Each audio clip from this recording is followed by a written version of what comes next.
ये chronology 3000 kilo heroin से ध्यान भटकाने का षड्यंत्र, अमेरिका जाना मोदी का, उत्तर प्रदेश में मीर भोज की जाति पर विवाद कराना, मौलाना कलीम सिद्दीकी को गिरफ्तार कराना, और मैं कहता हूं आपने न्यूयॉर्क टाइम्स में फर्जी न्यूयॉर्क पेज छाप करके उसमें नरेंद्र मोदी को दुनिया की आखिरी उम्मीद और सबसे शक्तिशाली नेता बताना, और फिर वापस आने पर नरेंद्र मोदी का देर रात को सेंट्रल विस्टा जहां बन रहा है उस गड्ढे में उतर जाना। चेन्नई पोर्ट है 459 किलोमीटर की दूरी पर, वहां नहीं उतारी जाती है, 1774 किलोमीटर दूर इसलिए उतारी गई।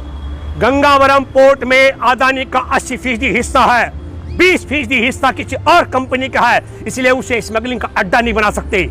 आंध्र प्रदेश में भाजपा की सरकार नहीं है, इसलिए गंगावरम पोर्ट जो है स्मगलिंग का अड्डा नहीं बन सकता है। लेकिन गुजरात में भाजपा की सरकार है और गौतम अदानी का मुद्रा पोर्ट है। इसमें यह संयोग है कि प्रयोग कि संसद पर हमला कराने वाला डीएसपी देवेंद्र सिंह 2005 में उसका नाम उजागर हो जाता है, और 2018 में जब भाजपा की सरकार केंद्र से लेकर के और जम्मू कश्मीर तक, तब वीरता पुरस्कार, वीरता पदक से डीएसपी देवेंद्र सिंह को नवाजा जाता है।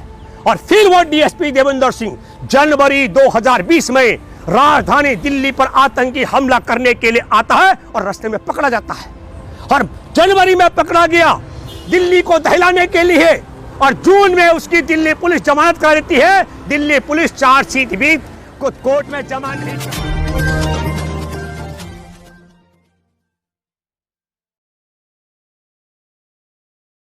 सत्यपाल मलिक पहले बीजेपी के नेता थे, गद्दावर नेता थे, अब अभी वो राज्यपाल बन गए हैं, बीजेपी के खिलाफ बयानबाजी करते दिखते हैं, ऐसा क्यों कर रहे हैं? नहीं, बीजेपी के खिलाफ बयानबाजी नहीं कर रहे हैं सत्यपाल मलिक। सत्यपाल मलिक ने 3 बड़े गंभीर आरोप लगाए हैं। एक, सत्यपाल मलिक ने कहा जब मैं राज्यपाल था कश्मीर में आतंकवाद नहीं था, श्रीनगर से 50-100 किलोमीटर दूर तक कहीं आतंकी वारदात नहीं होती थी। ये शोध का विषय हो सकता है। दूसरा बड़ा आरोप लगाया कि हमारे देश में अनिल अंबानी जैसे और बीजेपी के बड़े नेताओं के एक बड़े ठेका देने के लिए, या समझ लो कि कुछ व्यवस्था उनके नाम पर फाइल पे हस्ताक्षर करने के लिए राज्यपाल को 150 करोड़ रुपए की रिश्वत की ऑफर दी। और तीसरी बड़ी बात सत्यपाल मलिक ने कही कि किसानों की मांग जायज है, ये तीनों काले कानून गलत हैं, और न्यूनतम समर्थन मूल्य की गारंटी का कानून बनना चाहिए। तो मैं आपके माध्यम से एक बात कहना चाहता हूं कि सत्यपाल मलिक ने कहा कि बिल्कुल मैं उस पर आता हूं, सत्यपाल मलिक की बात का मैं समर्थन करता हूं, क्योंकि कश्मीर में 19 जनवरी 1990 को जब भारतीय जनता पार्टी गठबंधन की सरकार थी केंद्र में, उस दिन आतंकवादियों ने कश्मीर को खाली कराने का फरमान जारी किया था। लाखों परिवार कश्मीर छोड़ करके भागे, लेकिन वहां एक दवा विक्रेता मक्खन लाल बिंद्रू 19 जनवरी से लेकर के आज तक दवा बेच रहे थे। कब?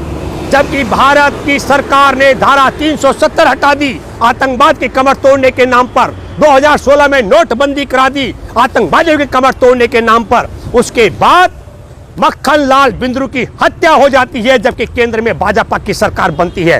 ये संयोग है कि प्रयोग है। मैं मानता हूं, और मैं मानता हूं कि सत्यपाल मलिक की बात में दम है।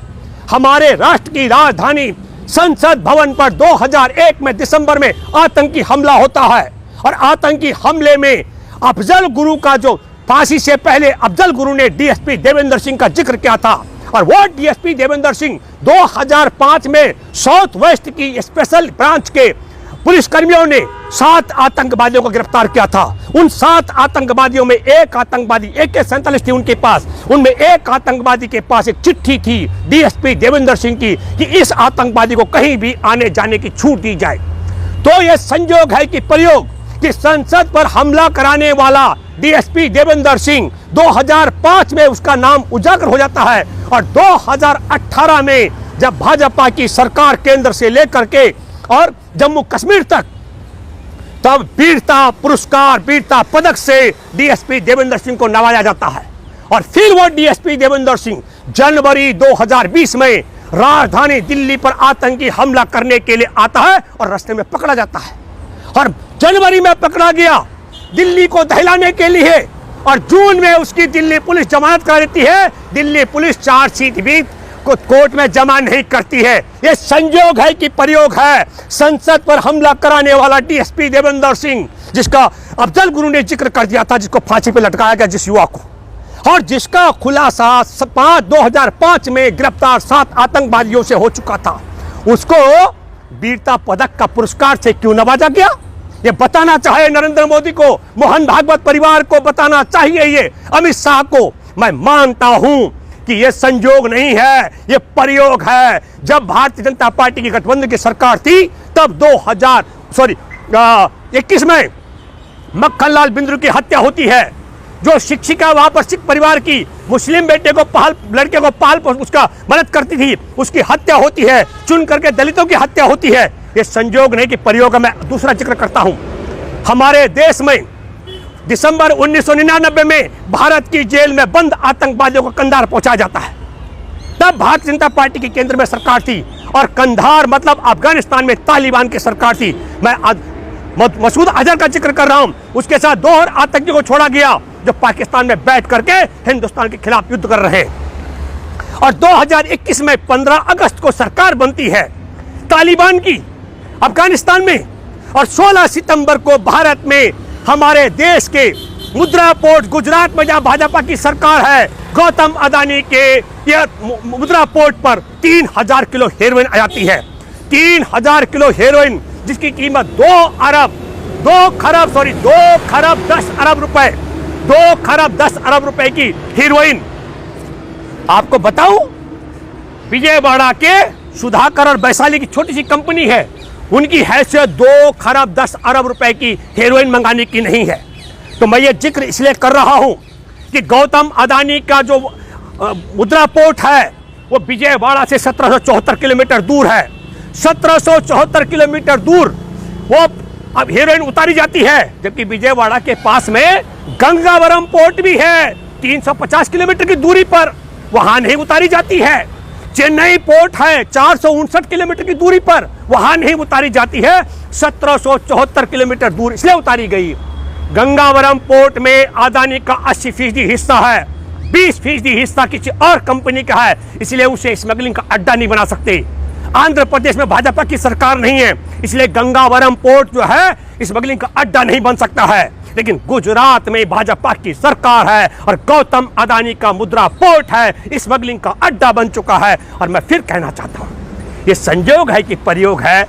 दिसंबर 1999 में भारत की जेल में बंद मसूद अजहर जैसे आतंकियों को कंधार पहुंचाना भाजपा का, और 2021 में तालिबान की सरकार बनने के बाद 3000 किलो हेरोइन मंगाना, ये संयोग है कि प्रयोग है। कश्मीर में 1990 में गैर ब्राह्मण मुसलमानों को कश्मीर छोड़ के भगाना, और 2021 में मक्खनलाल बिंद्रू शिक्षिका और दलित मजदूरों की हत्या कराना, ये संयोग नहीं, ये प्रयोग है। मैं दावे के साथ में कह सकता हूं, इच्छाधारी नाग है भारतीय जनता पार्टी आरएसएस का आतंकवाद। जब ये चाहता है वो हमला करता है, जब चाहता है बम चलाता है, जब चाहता है धमकी देता है, जब चाहता है लोगों को भगाता है, और इच्छाधारी नाग है इनका। तालिबानियों के साथ में भी इनके संबंध हैं 99 से लेकर के, अब मैं कहता हूं मसूद अजहर को पहुंचाने से लेकर के और अब हेरोइन मंगाने तक। लेकिन एक बात मैं कहना चाहता हूं, ये 2 खरब 10 अरब रुपए की हेरोइन तो आप पकड़ी गई, उसका हीरो कौन है? उसका हीरो हो सकता है नरेंद्र मोदी, अमित शाह, मोहन भागवत, गौतम अदानी, या फिर इनका राष्ट्रीय सुरक्षा सलाहकार अजीत डोभाल। छठे आदमी के बाप की ताकत नहीं है जो 2 खरब 10 अरब रुपए की और वो तालिबानियों से हेरोइन मंगा दे। तो ये हमारे देश में बैठी अदालतों, जरा आप बताओ, हे जजों धृतराष्ट्र बन के मत रहो, आप बताओ उस हीरोइन का हीरो कौन है? ये सवाल मैं करना, इसलिए मैं कहता हूं कि बिल्कुल हमारे देश की मेघालय के राज्यपाल सत्यपाल मलिक का आरोप बिल्कुल ठीक है। इनका इच्छाधारी आतंकवादी है, जब ये चाहते हैं तो आतंकवादी फन उखाड़ करके हमले करता है, और जब चाहता है तो फन बिठा देता है। और भ्रष्टाचार के मामले में मैं कहना चाहता हूं, हमारे दुनिया के अंदर 4 कंपनियां हैं जो जहाज हवा में दौड़ते हुए चलते हुए तेल भर सकते हैं। उन्हें भारत में एक तेजस है, हिंदुस्तान एरोनॉटिक्स लिमिटेड, उसको राफेल बनाने की तकनीक को ठेका मिल रहा था। नरेंद्र मोदी की सरकार बताए इन्होंने विदेशी कंपनियों से सुपारी लेकर के चीन से लेकर भारत तक का कर्जदार 80,000 करोड़ का कर्जदार तो भारत का है। कौन? अनिल अंबानी। चीन से लेकर भारत तक के कर्जदार को उसका पार्टनर बनाया और HAL हिंदुस्तान एरोनॉटिक्स लिमिटेड को राफेल बनाने की तकनीक और ठेके से बाहर कराया। इसकी कितनी दलाली ली गई होगी, क्योंकि अनिल अंबानी की एक फाइल को कश्मीर में आगे बढ़ाने के लिए 150 करोड़ की रिश्वत मिल रही थी। ये वो बोल चुके हैं। कौन? सत्यपाल मलिक। तो पैसे, एक मिनट, पैसे को ले सवाल सुनिए जी। अभी अमित शाह दौरे पर है जम्मू कश्मीर के जी। कल वहाँ पर भाषण को संबोधित कर रहे थे जी। वहाँ पर उन्होंने सीधे बोला कि जो बुलेट प्रूफ शीशा लगा था जी। ये हटा दीजिए। हाँ। मैं यही इसीलिए कश्मीर में आया हूँ कि बुलेट प्रूफ शीशा नहीं, मैं आपसे खुल के बात करना चाहता हूँ। तो आतंकवाद तो कश्मीर में है ही नहीं। ये जो आपने कहा बिल्कुल ठीक कहा। मैंने कहा ना इनका इच्छाधारी नाग है। इन्होंने कह दिया होगा अपने इच्छाधारी नागों को। ये खेल भी आपको समझना चाहिए। ये बात मैं आपको बताना चाहता हूं कि इच्छाधारी नाग कब कब फन मारता है।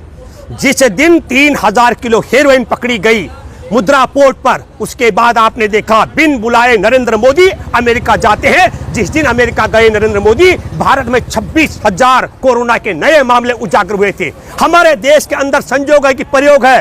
500 मामले उजागर होने पर 24 मार्च 2020 को आप देश में लॉकडाउन कर देते हो और 26,000 मामले उजागर होने पर नरेंद्र मोदी तुम यहां से कूच करके अमेरिका चले जाते हो। और मैं दूसरा जिक्र करना चाहता हूं, हमारे देश के उत्तर प्रदेश के सूबे में आपने देखा हो राजा मीर भोज की जाति को विवाद बना दिया गया। इस खेल को भी समझना चाहिए। क्रोनोलॉजी का मामला है ये। क्रोनोलॉजी 3000 किलो हेरोइन से ध्यान भटकाने का षड्यंत्र।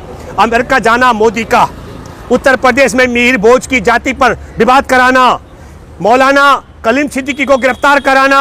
और मैं कहता हूं आपने न्यूयॉर्क टाइम्स में फर्जी न्यूयॉर्क पेज छाप करके उसमें नरेंद्र मोदी को दुनिया की आखिरी उम्मीद और सबसे शक्तिशाली नेता बताना और फिर वापस आने पर नरेंद्र मोदी का देर रात को सेंटर विस्टा जहां बन रहा है उस गड्ढे में उतर जाना एक क्रोनोलॉजी का हिस्सा है। मैं फिर कह रहा हूं, प्रमाणिक हो गई है बात सत्यपाल मलिक के आरोप से कि आतंकवाद इन्होंने बढ़ाया है। और प्रमाणिक हो गई बात कि जो गृह मंत्री अमित शाह ने कहा कि शीशे हटा दो क्योंकि उनकी डील हो चुकी होगी आतंकवादियों से कि अब मैं आ रहा हूं, अब कोई हमला मत करना। मक्खन लाल बिंद्रू की हत्या की हुई अमित शाह बताए देश को, जिसको 1990 से लेकर अब तक नहीं मारा गया। धारा 370 हटने के बाद, नोटबंदी के बाद, बालाकोट एयर स्ट्राइक के बाद और भारत की सबसे ताकतवर सरकार बनने के बाद कैसे बनी, कैसी हत्या हुई मक्खन लाल बिंद्रू की, यह बात भी उजागर होनी चाहिए। मेरा चैनल, आपका चैनल, समाज का चैनल, देश का चैनल NV News 24/7 को आप लाइक करें, सब्सक्राइब करें और ज़्यादा से ज़्यादा इसकी वीडियो को शेयर करें ताकि हर खबर को मैं आप तक आसानी से पहुंचा सकूं।